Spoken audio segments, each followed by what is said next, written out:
কৃষক বন্ধুর নতুন প্রকল্পের যে ক্ষেত্র সমীক্ষার ফর্ম রয়েছে, যে ফর্মটাকে বলা হচ্ছে ভেরিফিকেশন ফর্ম, তো এই ফর্মটাতে কিন্তু অনেকেরই অনেক জায়গায় প্রবলেম হচ্ছে।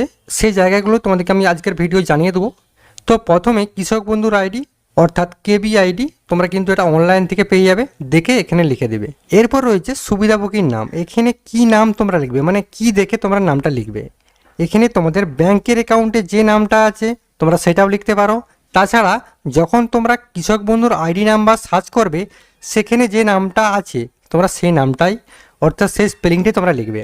আর এই পুরো ফর্মটাই কিন্তু তোমাদেরকে ইংরেজিতে বড় হাতের অক্ষরে কিন্তু ফিল আপ করতে হবে। এরপর রয়েছে এখানে এসি নাম্বার। তো এসি নাম্বার তোমরা কিন্তু ভোটার কার্ডের ব্যাক সাইডে পেয়ে যাবে, ঠিক আছে। তাছাড়া তোমরা কিন্তু অনলাইন থেকেও পেয়ে যাবে। এরপর পান নাম্বার, সিরিয়াল নাম্বার তোমরা কিন্তু অনলাইন থেকে পেয়ে যাবে। তাছাড়া তোমাদের ওখানে যদি বিএলও থাকে, তো বিএলওর কাছে তোমরা কিন্তু যে লিস্টটা লিখছো সেই লিস্টেও কিন্তু তোমরা পেয়ে যাবে এই পান নাম্বার, সিরিয়াল নাম্বার। এরপর এখানে অনেকেরই প্রশ্ন আসছে যে খতিয়ান নাম্বার যদি অনেক থাকে তাহলে কটা লিখবো। তো তোমাদেরকে জানিয়ে দিই, যে যে খতিয়ানগুলো তোমাদের কৃষক বন্ধু অ্যাড করা আছে সব খতিয়ান নাম্বারই তোমাদেরকে এখানে দিতে হবে। আর প্লট নাম্বার কিছু কিছু দিয়ে দিবে, যেগুলো ধরবে যতটা ধরবে ততটাই দিয়ে দিবে।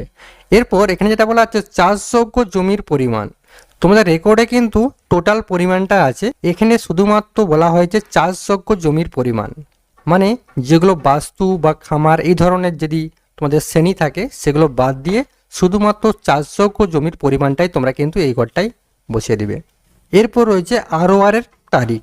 আরওআর এর তারিখ বলতে খতিয়ানের তারিখ, যখন খতিয়ানটা হয়েছিল সেটা কোন তারিখে হয়েছিল সেটা কিন্তু এখন যে রিসেন্ট যে খতিয়ানগুলো হচ্ছে বা রেকর্ডগুলো হচ্ছে তাতে কিন্তু দেওয়া আছে।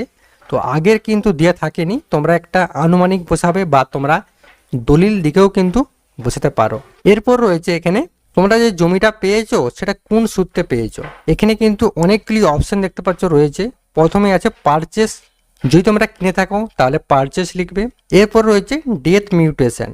ডেথ মিউটেশন বলতে কেউ যদি মারা যায়, তোমরা যদি সে সূত্রে পাও বা কারো বাবা বা কারো স্বামী যদি মারা যায়, যদি সেই সূত্রে পাও তাহলে কিন্তু তোমরা ডেথ মিউটেশন করবে। এরপর হচ্ছে ট্রান্সফার। ট্রান্সফার বলতে যদি দানপত্র হয় সেক্ষেত্রে কিন্তু ট্রান্সফার হবে, আর আদার্স হলে আদার্স হবে, ঠিক আছে। তো এরপর তোমাদেরকে জানিয়ে দিই, যাদের 2026-এ রেকর্ড বেরোচ্ছে না তোমরা কিন্তু সার্চিং কপি দিয়ে জমা করতে পারো।